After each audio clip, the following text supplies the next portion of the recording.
19 नवंबर 2022 की साकार मुरली है। मीठे बच्चे, पतित पावन बाप आए हैं, पावन बनाकर पावन दुनिया का वर्षा देने।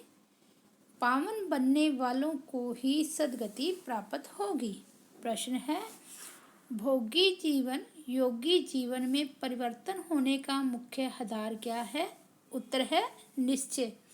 जब तक निश्चय नहीं कि हमको पढ़ाने वाला स्वयं बेहद का बाप है, तब तक ना योग लगेगा, ना पढ़ाई ही पढ़ सकेंगे। भोगी के भोगी ही रह जाएंगे। कई बच्चे क्लास में आते हैं लेकिन पढ़ने वाले में निश्चय नहीं, समझते हैं हाँ कोई शक्ति है, लेकिन निराकार शिव बाबा पढ़ाते हैं, यह कैसे हो सकता है? यह तो नई बात है। ऐसे पत्थर बुद्धि बच्चे परिवर्तन नहीं हो सकते। गीत बजा है ओम नमो शिवाय, ओम शांति।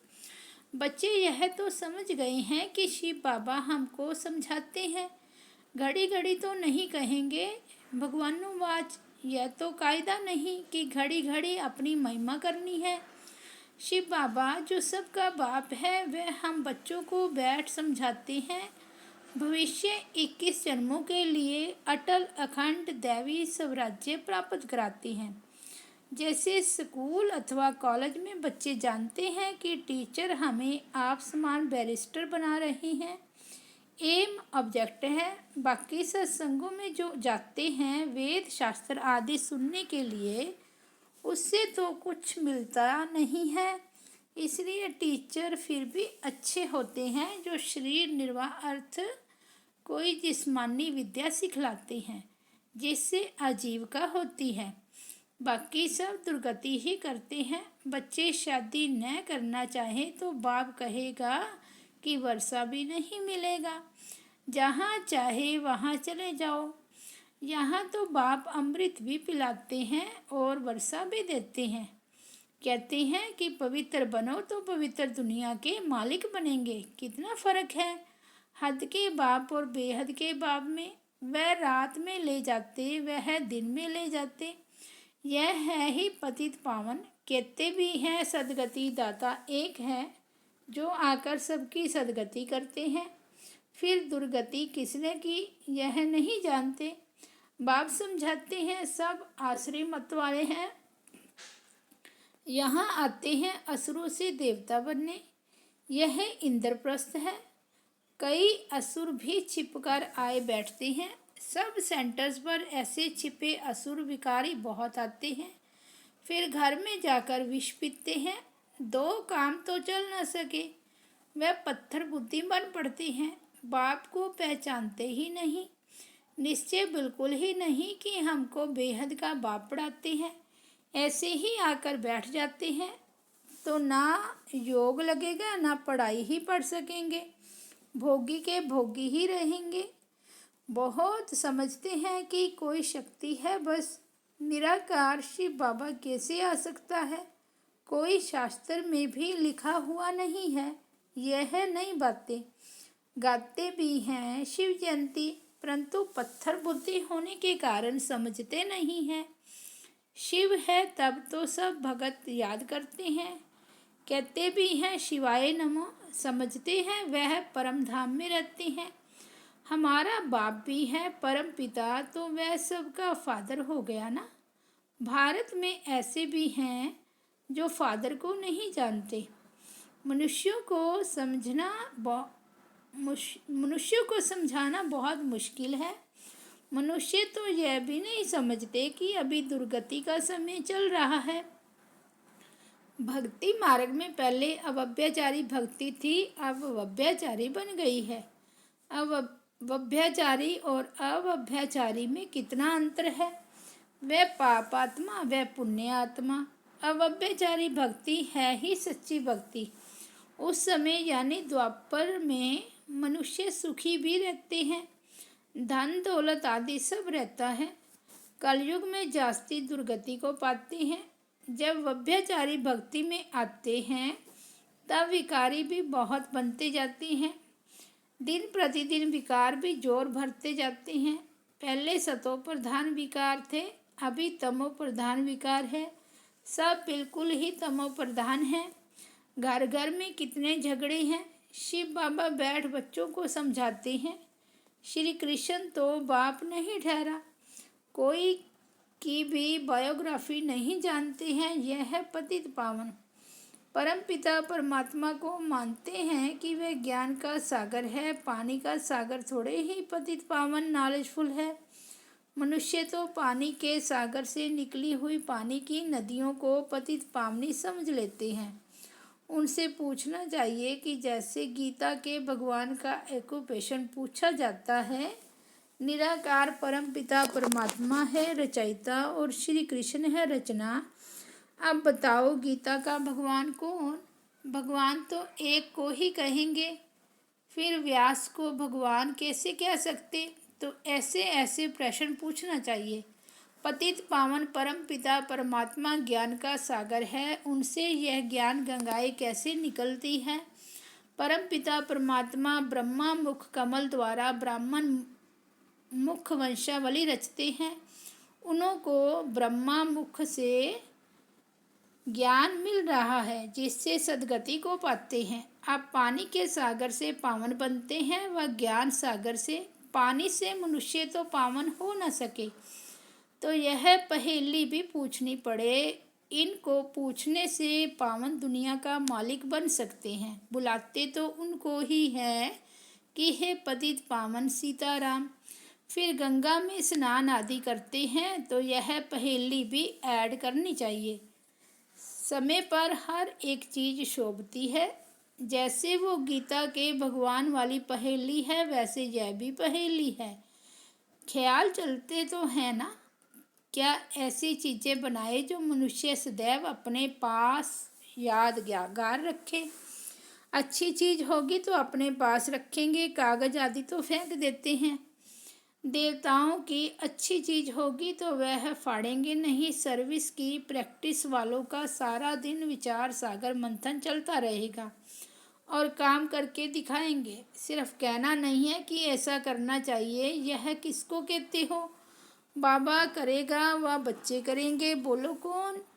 बाप तो डायरेक्शन देते हैं। ऐसे अच्छे चित्र कैलेंडर छपाओ।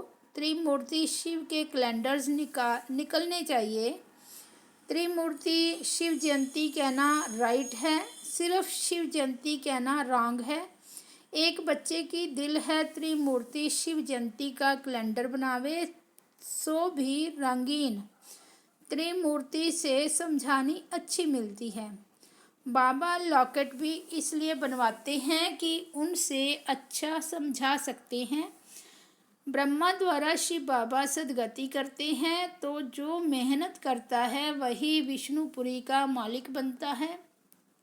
बाकी जो ज्ञान नहीं लेते उनका विनाश हो जाता है। वह सजाएं भी खाते हैं, पद भी नहीं पाते।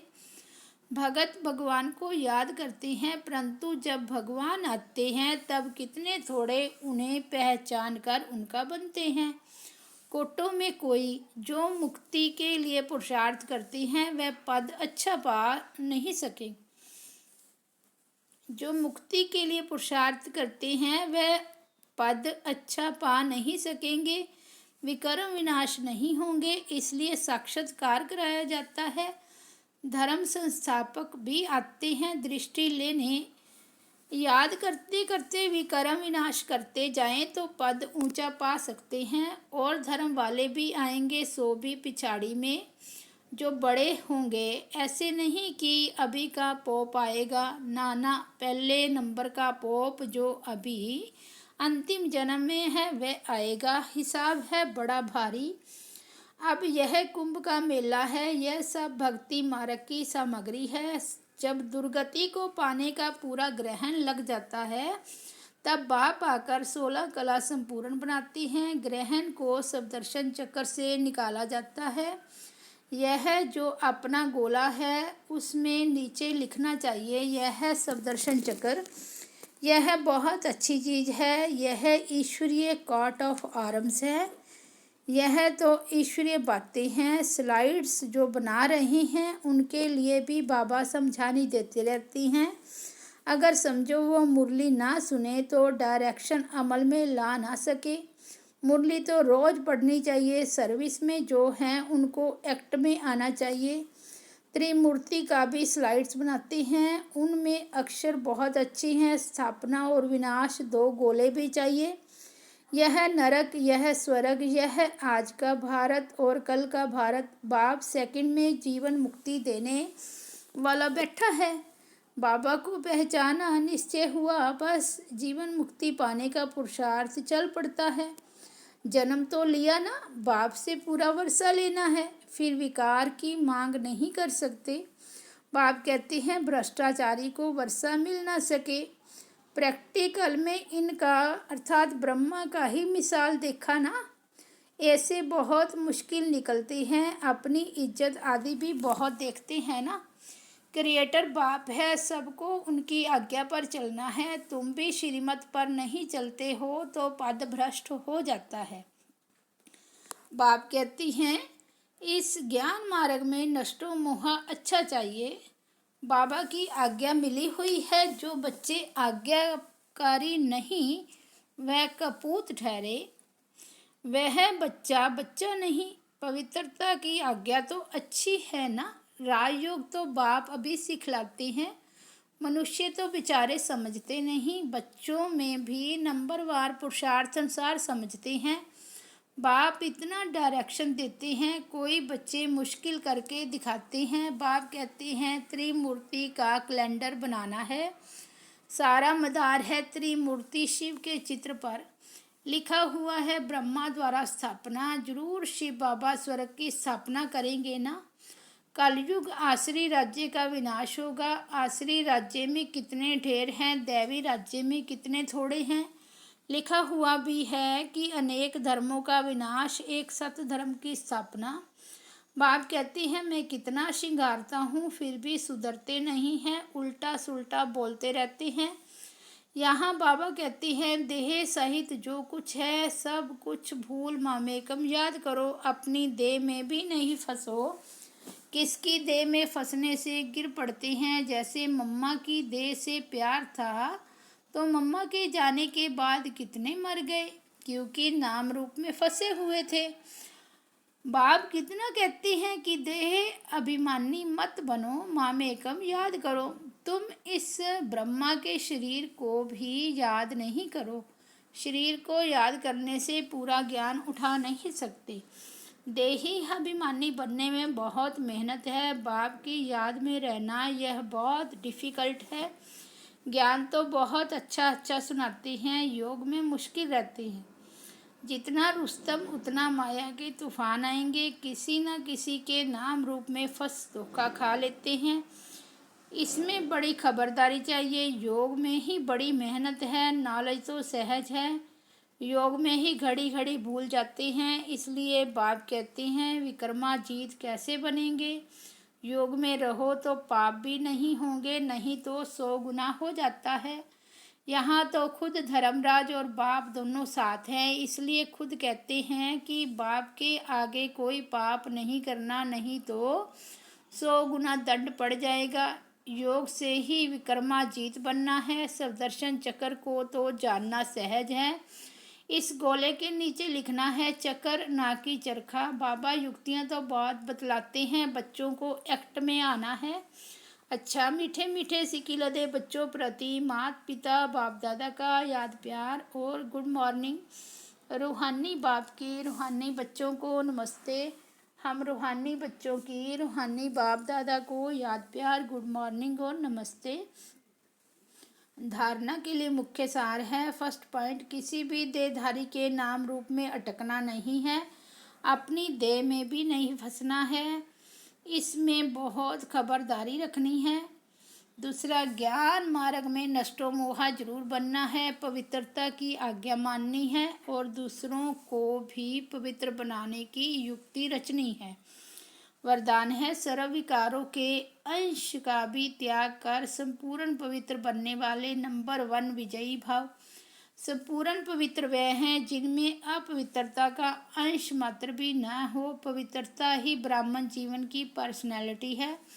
यह पर्सनैलिटी ही सेवा में सहज सफलता दिलाती है। लेकिन यदि एक भी विकार का अंश है तो दूसरे साथी भी उसके साथ जरूर होंगे। जैसे पवित्रता के साथ सुख शांति है, ऐसे अपवित्रता के साथ पांचों विकारों का गहरा संबंध है। इसलिए एक भी विकार का अंश ना रहे, तब नंबर 1 विजयी बनेंगे। स्लोगन है, हिम्मत का एक कदम रखो तो 1000 गुना मदद मिल जाएगी। अच्छा, ओम शांति।